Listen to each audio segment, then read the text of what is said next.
दोस्तों नमस्कार। स्वागत है आपका हमारे इस यूट्यूब मंच पर। दोस्तों आज का दिन नरेंद्र मोदी के सबसे बड़े ब्रह्मास्त्र चुनावी रणनीति को सफल बनाने के लिए अहम माने जा रहे ईडी के लिए बहुत बुरा रहा है। कभी ईडी के अधिकारियों ने यह सोचा भी नहीं होगा और कभी ईडी के पीछे छिपकर खेलने वाले लोगों ने भी नहीं सोचा होगा कि अंततः एक राज्य की पुलिस ईडी के दफ्तर में घुस सकती है। और बिल्कुल ऐसा हुआ है। और जो हुआ है वो बिहार से कटकर अलग राज्य बनाए गए झारखंड में हुआ है। जी हां, हेमंत सोरेन की पुलिस रांची के ईडी दफ्तर में घुस गई। और हेमंत सोरेन की पुलिस जब ईडी दफ्तर में जिस वक्त घुसी, उस वक्त हेमंत सोरेन झारखंड में नहीं थे। उस वक्त Hemant Soren world economic forum यानी WEF की बैठक में हिस्सा लेने के लिए दावोस गए हुए हैं, स्विट्जरलैंड के दावोस। लेकिन आखिर ईडी को वहां घुसने की नौबत क्यों आई? और ईडी पर जब हम ये चर्चा आज कर रहे हैं तो आज सुप्रीम कोर्ट में भी ईडी को लेकर बड़ी सुनवाई हुई और वहां से भी ईडी को कोई बड़ी सफलता हाथ नहीं लगी, बल्कि यूं कहें कि ईडी के रवैये पर जिस प्रकार से जांच एजेंसी के दायरे से बाहर निकलकर सत्ता पक्ष के पिंजड़ाबंद तोते जैसी भूमिका निभाने के लिए जो ईडी तैयार हुई थी, वो ईडी अब बिल्कुल अलग भूमिका में नजर आएगी। किसने सोचा था कि ममता बनर्जी सीधे सीधे ईडी का गुरूर तोड़ देंगी? और जब ममता बनर्जी ईडी का गुरूर तोड़ देंगी तो दूसरी राज्य सरकारों की पुलिस में भी, खासकर गैर भाजपा गैर एनडीए शासित राज्यों में भी ईडी के खिलाफ एक इस तरह की मुहिम चल पड़ेगी कि अब कोई भी राज्य सरकार की पुलिस ईडी के दफ्तर में घुस जाएगी। ये पूरा वाकया क्या है? पहले जिक्र करते हैं झारखंड के मामले का और फिर जिक्र करते हैं बंगाल के मामले का, जिस पर सुप्रीम कोर्ट में सुनवाई हुई। दरअसल झारखंड में ईडी एक मामले की जांच कर रही है, कई सालों से कर रही है, और वो मामला पेयजल एवं स्वच्छता विभाग का है, drinking water and sanitation department जिसे कहते हैं। उस विभाग के एक छोटे विभागीय अधिकारी संतोष कुमार के ऊपर ईडी के कई सारे संगीन आरोप थे। और संतोष कुमार के मोबाइल पर कुछ दिनों पहले यह मैसेज आया कि 12 जनवरी को 10 बजे ईडी दफ्तर में पूछताछ के लिए हाजिर होना है। बकौल संतोष कुमार वो 9:45 में ईडी दफ्तर 12 जनवरी को पहुंच गए। 1:30 बजे तक उन्हें बिठाए रखा गया। 1:30 बजे के करीब ईडी के असिस्टेंट डायरेक्टर प्रतीक और उसके साथ साथ एक और ईडी के कनीय अधिकारी शुभम वहां पहुंचे और उन दोनों ने उनके साथ पूछताछ की। और जो बातें एफआईआर में लिखी गई है कि उनके साथ मारपीट तक की गई, कुछ सादे कागज पर जबरन दस्तखत भी कराए गए और जो आरोप है उन्हें स्वीकार लेने की बातें भी कही गई। उनके सर में इतनी मारपीट की गई, जो बात उन्होंने लिखा है एफआईआर में, यदि उस एफआईआर पर हम यकीन करें तो 6 टांके भी लगे। उनके खून से सने हुए टी शर्ट को बदल भी दिया गया, दूसरी टी शर्ट दी गई। ये सारे आरोप उन्होंने अपने एफआईआर में लगाए। और जब एयरपोर्ट थाने में एफआईआर दर्ज की गई, उसके बाद रांची पुलिस एयरपोर्ट थाना ईडी दफ्तर में घुस गया। और ईडी दफ्तर में घुसा, उसके बाद दिल्ली से लेकर रांची तक हड़कंप मच गया। वो ईडी जिसके सहारे इस देश के विपक्षी दलों को डराने का खेल चल रहा था, वो ईडी जो भाजपा और एनडीए के विस्तार में काम आ रही थी। कई सारे नेता ईडी का प्रेम पत्र मिलने के बाद या तो एनडीए में शामिल हो गए या फिर भारतीय जनता पार्टी का सीधे सीधे दामन थाम लिया। हेमंता बिस्व शर्मा कभी कांग्रेसी हुआ करते थे, जो आज असम के मुख्यमंत्री हैं। हेमंता बिस्व शर्मा को भी कभी ईडी का प्रेम पत्र मिला था, वो भाजपाई हो गए। पश्चिम बंगाल में शुवेंदु अधिकारी जब भाजपा में नहीं थे तब उन्हें ईडी का प्रेम पत्र मिलने की चर्चा थी, वो भी भाजपाई हो गए। और महाराष्ट्र के अंदर तो ईडी के डर से पूरी सरकार बदल दी गई। लेकिन याद रखिए, ये झारखंड है, ये बंगाल है, ये बिहार है, यानी आजादी के पहले जो एक ग्रेटर बंगाल राज्य हुआ करता था, ये उसका हिस्सा है। और इस बंगाल ने जब ब्रिटिश हुकूमत को कलकत्ता में ढंग से टिकने नहीं दिया, उन्हें राजधानी उठाकर भागना पड़ा, तो फिर ये ईडी क्या चीज है? और ईडी जिनके इशारे पर खेल रही है, उनको इस राज्य के लोग भला बर्दाश्त कर लेंगे? ये संभव कहां था? और ऐसा अंततः होना ही था जो अब हो रहा है। मैं नहीं जानता कि जो आरोप संतोष कुमार ने अपनी एफआईआर में लगाए वो आरोप सही है या गलत, लेकिन आरोपों के बाद जांच तो बनती है।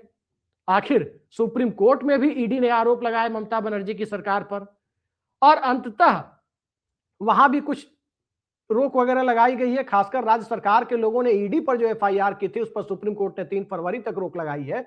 लेकिन बड़ी खबर झारखंड से आई कि जिस ईडी को लेकर के लोग घबरा रहे थे, उस ईडी के पूरे गुरूर को तोड़ने का काम यदि झारखंड की पुलिस ने किया है, तो क्या आने वाले समय में दूसरे राज्यों में भी ऐसी ही प्रतिक्रिया देखने को मिलेगी? मत भूलिए कि अभी देश के कई राज्यों में गैर एनडीए सरकारें हैं। बिहार में एनडीए सरकार का लेवल कब तक नीतीश कुमार सरकार पर है ये कह नहीं सकते, लेकिन जिन राज्यों में गैर एनडीए सरकारें हैं उनमें तमिलनाडु, उनमें केरल, उनमें कर्नाटक, उनमें तेलंगाना, उनमें हिमाचल प्रदेश, उनमें पंजाब, उनमें जम्मू कश्मीर, उनमें बंगाल और कुछ छोटे राज्य भी हैं जिनकी गिनती गैर एनडीए शासित राज्यों में होती है।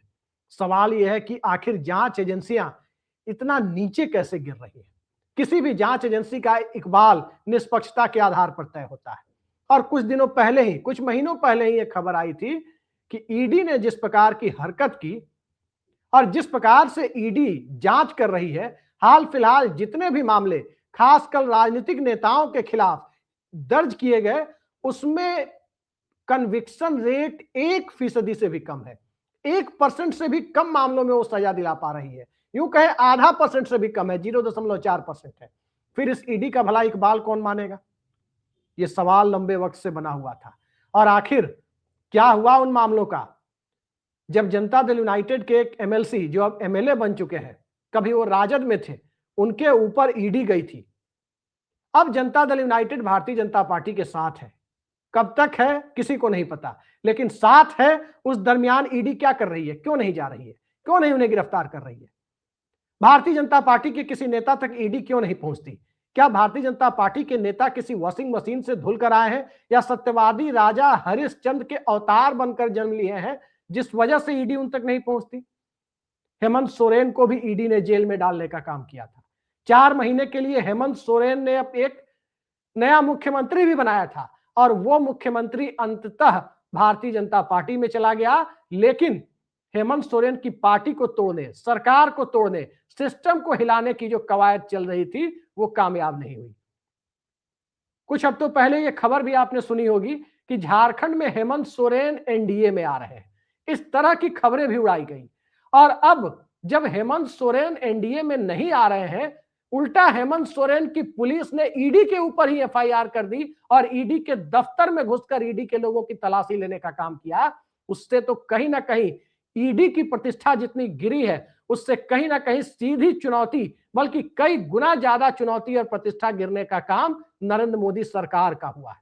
वैसे नरेंद्र मोदी सरकार की वैश्विक स्तर पर कितनी प्रतिष्ठा है यह हमें बताने की जरूरत नहीं है, क्योंकि सीधे सीधे अमेरिकी राष्ट्रपति डोनाल्ड ट्रंप जिस भाषा में बात कर रहे हैं कि मोदी उन्हें खुश करने का प्रयास कर रहे हैं और लगातार वैसी बातें बोल रहे हैं, तो मोदी सरकार की प्रतिष्ठा पर इस देश के लोग बखूबी जानते हैं कि कितनी प्रतिष्ठा बची हुई है।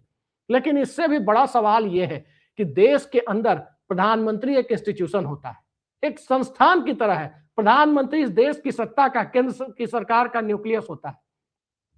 लेकिन प्रधानमंत्री के नेतृत्व में चल रही सरकार और सत्ताधारी पार्टी के लोग केंद्र सरकार को इस देश का मालिक मुख्तार समझ बैठे तो ईडी जैसी संस्थाओं का बेलगाम होना स्वाभाविक हो जाता है।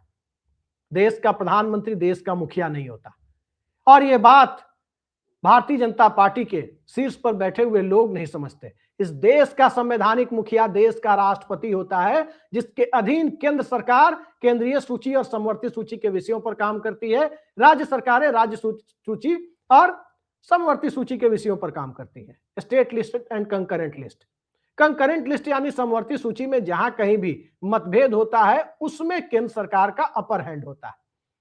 लेकिन केंद्र की सरकार का मुखिया होने का मतलब देश का मालिक बन जाना, यह मानसिकता कि पूरा देश उनकी मुट्ठी में है, इस सिस्टम को बाईपास करना, यही नतीजा है कि ईडी जैसी संस्थाएं बेलगाम हुई। और ईडी जैसी संस्था जब बेलगाम हुई उसके बाद कई राज्यों में सरकार को उलटने पलटने का खेल हुआ। सरकार उलटने पलटने के खेल में सुप्रीम कोर्ट को संविधान पीठ बनानी पड़ी। कई राज्यों में मुख्यमंत्री बदलने पड़े। कई राज्यों में दल बदल का निहायत ही गंदा खेल खेला गया। और कई राज्यों में इस देश में विपक्ष की सरकार को गिराने के लिए जिस खतरनाक खेल को खेला गया, उसके बाद लोकतंत्र किस ढंग से सरवाइव करेगा, ये सवाल उठने लगे। ईडी के साए में लोकतंत्र के चलने की बातें तक होने लगी। लेकिन इसके आगे जिस राज्य से ईडी को सीधी चुनौती देने की शुरुआत हुई, एक चर्चा उधर भी बनती है, क्योंकि सुप्रीम कोर्ट में आज सुनवाई तो उस पर भी हुई है जो पश्चिम बंगाल में आईपैक के दफ्तर के ऊपर ईडी की रेड से पैदा हुआ था। पश्चिम बंगाल में जो कुछ भी हुआ उसे यहां दोहराने की जरूरत नहीं है, उस पर हम आपके साथ चर्चा कर चुके हैं। लेकिन पश्चिम बंगाल में आईपैक के प्रमुख प्रतीक जैन के यहां ईडी का छापा, ममता बनर्जी का वहां पहुंचना, ममता बनर्जी के द्वारा अपनी पार्टी के डॉक्यूमेंट को लेकर वहां से जाना, इन सब के को लेकर के जब मामला सुप्रीम कोर्ट में पहुंचा तो जो एफआईआर पश्चिम बंगाल सरकार ने, आईपैक ने और दूसरे लोगों ने ईडी के लोगों के ऊपर दर्ज कराई थी, ईडी के ऊपर दर्ज कराई थी, आज सुप्रीम कोर्ट ने एक अंतरिम आदेश देकर उस एफआईआर पर फरवरी महीने की 3 तारीख तक रोक लगा दी। सवाल कई सारे उठे कि आखिर जिस जगह रेड पड़ रही थी उस जगह ममता बनर्जी को जाने की क्या जरूरत थी। ईडी के लोगों के अपने तर्क थे। ईडी के लोगों का तर्क था कि कथित कोयला घोटाले की जांच के लिए वो पहुंचे थे। तो इस कथित कोयला घोटाले की जांच ईडी को तभी दिखाई दिया जब चुनाव विधानसभा का होने वाला है। क्या 3-4 सालों से जब जांच चल रही थी तब उन्हें आईपैक का दफ्तर नहीं दिखाई दिया? चुनाव के वक्त जो टीएमसी का आरोप है कि उनकी रणनीति बन रही थी, उनके रणनीतिक डॉक्यूमेंट्स थे, किस सीट पर कैसे चुनाव लड़ना है, क्या स्ट्रेटजी होनी चाहिए, उस तलाश में टीएमसी का आरोप है कि ईडी पहुंची थी ताकि भारतीय जनता पार्टी तक वो डॉक्यूमेंट्स पहुंचाए जा सके। लेकिन ममता बनर्जी के खेल ने पश्चिम बंगाल में एक तरफ भारतीय जनता पार्टी का चुनावी सूरज करीब करीब अस्त कर दिया, तो दूसरी तरफ ईडी के इकबाल पर एक ऐसा सवालिया निशान लगाया जिसके बाद दूसरी राज्य सरकारों में भी हिम्मत आ गई। और जो झारखंड में आप देख रहे हैं, आने वाले वक्त में कहीं और दिख जाए तो किसी को आश्चर्य नहीं होना चाहिए। केंद्र और राज्य जांच एजेंसियां सभी अपने संवैधानिक दायरे में काम करें, एक सफल लोकतंत्र के लिए वो जरूरी है। न्यायपालिका संवैधानिक दायरे में परिस्थितियां जैसी भी हो, भारत के संविधान की शुचिता बनी रहे, उन परिस्थितियों को लागू करवाने के लिए अपनी भूमिका निभाए, यह लोकतंत्र के लिए जरूरी है। लेकिन सवाल यह है कि जांच एजेंसियों के ऊपर क्या हो रहा है और किस तरह का खेल दिल्ली में खेला गया, वो सुप्रीम कोर्ट की नाक के नीचे हुआ है। जब बिना दलील, बिना वकील, इस तरह की व्यवस्था में सिर्फ आरोप के आधार पर मनीष सिसोदिया को लंबे वक्त तक जेल में रखा गया, सत्येंद्र जैन को जेल में रखा गया, उनकी तबीयत खराब हो गई, अरविंद केजरीवाल तक को जेल में डाला गया, संजय सिंह तक को जेल में डाला गया, उसके बावजूद पश्चिम बंगाल में जो खेल खेला जा रहा था, भला ममता बनर्जी के पास कोई दूसरा रास्ता भी बचता था क्या? और जिस ढंग से ममता बनर्जी ने इस पूरे चुनाव को, साफ साफ दिख रहा है कि जो चुनाव Bharatiya Janata party personality cult पूरे देश में बनाती है कि चुनाव मोदी बनाम राज्य का नेतृत्व हो जाए, बंगाल में जो बचना चाहती थी कि मोदी साहब बनाम ममता ना हो जाए, वो अंततः ममता बनर्जी ने सीधे सीधे कर दिया। और बंगाल में आप कहीं भी जाएं, जनता के बीच एक ही चीज चल रही है, मोदी ही ईडी है, ईडी ही मोदी है। अब मोदी ही ईडी है, ईडी ही मोदी है कि परिस्थितियां बंगाल में जो बनी, सुप्रीम कोर्ट में आज जो सुनवाई हुई, एफआईआर पर स्टे तो लग गया, लेकिन एफआईआर पर स्टे लगने के बाद सर्च ऑपरेशन वहां तक जाएगा, कथित कोयला घोटाले का जो सर्च ऑपरेशन उस जगह तक जाएगा जहां टीएमसी की रणनीतियां बन रही हो, ये आसानी से हम लोगों के गले तो नहीं उतरता। अब कौन सा न्यायिक पहलू है, उस पर विद्वान न्यायाधीश देखेंगे कि वो क्या वहां तक पहुंचता है और क्या वो वहीं तक पहुंचता है, चुनावी साल में, चुनावी वक्त में रणनीति बनाने वाली जगह तक ही पहुंचता है जहां राज्य की सत्ताधारी पार्टी भारतीय जनता पार्टी का मुकाबला कर रही हो। इस तरह के खेल को ईडी के सहारे जो खेला जा रहा था, आज सीधे सीधे सीबीआई जांच की मांग तक सुप्रीम कोर्ट में की गई। सीबीआई जांच की मांग एक ऐसे दौर में की जा रही है जिस दौर में ईडी के पहले सीबीआई अपनी साख गंवा चुकी है काफी हद तक। इसी सुप्रीम कोर्ट में विद्वान न्यायाधीशों ने तकरीबन 1 दशक पहले सीबीआई को पिंजराबंद तोता कहा था। और जब पिंजराबंद तोता कहा था, उसके कुछ एक महीने के बाद दिल्ली की सत्ता बदल गई थी, मनमोहन सिंह सरकार की जगह मोदी सरकार आ गई। और जब वो पिंजराबंद तोता औपचारिक तौर पर कोर्ट के द्वारा घोषित हो गया, उसके बाद अब नए तोते की तलाश में सीबीआई की भूमिका को कम किया गया, ईडी की भूमिका को बढ़ाया गया। ईडी को prevention of money laundering act के तहत ताकत दी गई पीएमएलए के तहत। पीएमएलए के सेक्शन 19, सेक्शन 45 इसमें काफी ताकत दी गई। लेकिन सवाल यह उठता है कि क्या पीएमएलए के सहारे सरकार बदली जाएगी? पीएमएलए के सहारे इस देश के सिस्टम को तोड़ा मरोड़ा जाएगा? यही मोदी सरकार है। ईडी के डायरेक्टर हुआ करते थे संजय मिश्रा, बार बार उनके रिटायरमेंट के बावजूद उन्हें एक्सटेंशन दिया जा रहा था। अंततः सुप्रीम कोर्ट ने कहा कि क्या इस देश में काबिल अफसरों की कमी हो गई है? तब भी केंद्र सरकार मानने को तैयार नहीं थी, लेकिन सुप्रीम कोर्ट के कड़े रुख के बाद संजय मिश्रा का सेवा विस्तार बंद हुआ। संजय मिश्रा का सेवा विस्तार जब बंद हुआ तो नए ईडी चीफ बनाए गए, लेकिन ईडी की गतिविधियों में कोई कमी नहीं आई। इन सब के बीच 400 पार का नारा बिखर गया। 240 पर मोदी सरकार और भारतीय जनता पार्टी सिमट गई। नीतीश कुमार और चंद्रबाबू नायडू की बैसाखियों की जरूरत पड़ गई, और बैसाखियों के इस दौर में ईडी के सहारे नई नई बैसाखियों को तैयार करने का एक नया खेल अगर शुरू हो गया हो तो किसी को आश्चर्य नहीं होना चाहिए। पश्चिम बंगाल से लेकर झारखंड तक जो भी हुआ और सुप्रीम कोर्ट में इस मामले पर जो भी हुआ, इस पूरे खेल को देखने के बाद एक बात तो अब साफ हो गया है कि अब कहीं भी पूरे देश में विपक्षी दलों के भीतर जो ईडी को लेकर खौफ बनाया गया था, उस खौफ से इस देश की विपक्षी सरकारें अब काफी हद तक निकल गई हैं। चंद्रबाबू नायडू के ऊपर क्यों नहीं जांच होती? चंद्रबाबू नायडू जब विपक्ष में चले जाएंगे, भाजपा से समर्थन वापस लेंगे, तभी उनके विरुद्ध कोई ना कोई मामला खोला जाएगा। उन्हें तो कई सारे मामलों में क्लीन चिट दी जा रही है। क्या क्लीन चिट इसीलिए है क्योंकि उनके 16 सांसद मोदी सरकार को बचाने के लिए जरूरी है? क्या नीतीश कुमार की पार्टी के मंत्रियों के खिलाफ बिहार में सृजन घोटाला नीतीश कुमार के सरकार में हुआ? भाजपा नेता दिवंगत सुशील कुमार मोदी बिहार के वित्त मंत्री थे, वित्त विभाग से जुड़ा मामला था, सीबीआई को बिहार सरकार ने सौंप दिया। आज तक सीबीआई कुंडली मारकर उस मामले पर क्यों बैठी है? उस मामले की फाइल आगे क्यों नहीं बढ़ी ताकि लोगों को पता चले कि आखिर कौन कौन से सफेद पोश इसमें थे? जांच एजेंसियों के दोहरे रवैये ने विपक्षी दलों के सब्र का बांध तोड़ दिया है, और इसी सब्र के बांध टूटने का नतीजा है कि एक तरफ ममता बनर्जी जहां ईडी की रेड पड़ रही है उस जगह पर खुद पहुंचती है, राज्य के डीजीपी और कल कोलकाता के पुलिस कमिश्नर के साथ पहुंचती है।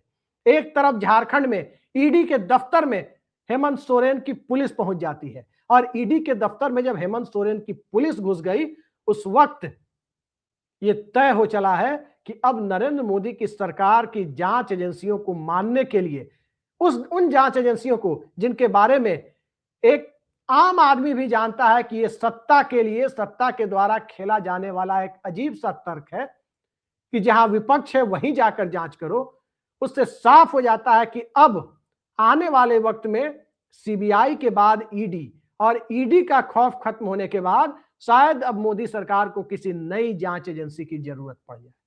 किसी नई जांच एजेंसी के सहारे अपने खेल को अंजाम देने की नौबत आए।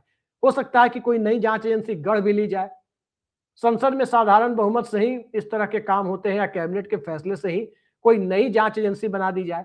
आप सबने देखा कि चुनाव आयुक्तों के ऊपर कोई मुकदमा उनके रिटायरमेंट के बाद भी नहीं हो सकता, कोई जांच भी नहीं हो सकती। इस तरह की सुविधा देश के राष्ट्रपति तक को नहीं है कि रिटायरमेंट के बाद, पद छोड़ने के बाद उन पर कोई मुकदमा न चले, लेकिन चुनाव आयुक्तों को दिया गया। कौन सा खेल खेला जा रहा था? क्या सत्ता के कथित काले कारनामों और कथित वोट चोरी से चुनाव जीतने को लेकर यदि कोई सबूत आएगा तो उसके बाद कोई जांच नहीं होगी? आखिर उन्हें बचाने की क्या जरूरत है? कौन सी नौबत आ गई जो सरकार को ऐसा कानून बनाना पड़ा जो अंततः सुप्रीम कोर्ट में चैलेंज किया गया? हो सकता है उस पर भी कोई संविधान पीठ बन जाए। आने वाले वक्त में जांच एजेंसियों के साये में लोकतंत्र को चलाने की कवायद का प्रतिरोध कुछ नए तरीके से दिखाई दे तो निश्चित तौर पर उसमें पथ प्रदर्शक के तौर पर ममता बनर्जी और हेमंत सोरेन की सरकारों का नाम सबसे पहले लिया जाएगा। टकराव, केंद्र और राज्य के बीच टकराव किसी भी लोकतंत्र के लिए शुभ नहीं होता, लेकिन टकराव की बुनियाद यदि पड़ गई है और इसके बीच में जांच एजेंसियां खुद को खड़ी पा रही है, तो सत्ता के आदेशों को आंख मूंद कर मानना, सत्ता के इशारे को, केंद्र सरकार के इशारे पर अपनी एजेंसी की साख को गंवाने की परिस्थितियों तक खुद को लाने में खुद उनकी अपनी भी भूमिका इसमें सबसे ज्यादा जिम्मेदार है। आगे आगे देखते जाइए होता क्या है। फिलहाल की जो परिस्थितियां हैं उन परिस्थितियों में साफ हो चला है कि हेमंत सोरेन ने नई लकीर खींची है। एक लकीर ममता बनर्जी ने खींची थी, एक लकीर हेमंत सोरेन ने खींची है। तो क्या 3 फरवरी के बाद जब सुप्रीम कोर्ट में अगली सुनवाई होगी, फरवरी महीने में जब भी सुनवाई होगी, तो क्या बंगाल के मामले के बाद अब ईडी झारखंड के मामले को भी वहां क्लब करने की कोशिश करेगी या अलग से कोई मुकदमा लेकर आएगी? देखते जाइए। कहीं ना कहीं ईडी हर जगह अगर दोषी बन रही है तो स्कूल के दौर की वो घटना हम सबके साथ बीती होगी, सबने देखा होगा कि स्कूल के दौर में एक आध विद्यार्थी ऐसा होता है जो किसी न किसी से जिसका झगड़ा होता रहता है। अंततः टीचर भी देखते हैं कि आखिर वही विद्यार्थी क्यों सबसे लड़ता रहता है, इसका मतलब वही तो दोषी नहीं है। वही हालत अब ईडी की होने वाली है कि बंगाल में भी ईडी लड़ रही है, झारखंड में भी ईडी लड़ रही है, हो सकता है कि तमिलनाडु के अंदर भी कहीं कुछ ऐसी घटनाएं हो। तो इस तरह की परिस्थितियों में कोर्ट को भी पूछना पड़ेगा कि भाई हर जगह ईडी एक फैक्टर है, हर जगह ईडी का ही झगड़ा सभी विपक्षी दलों की सरकारों से हो रहा है, तो इसका सीधा मतलब है कि ईडी ही तो दोषी नहीं है। देखते जाइए, परिस्थितियां विकट है और ईडी की साख पर बट्टा लग चुका है।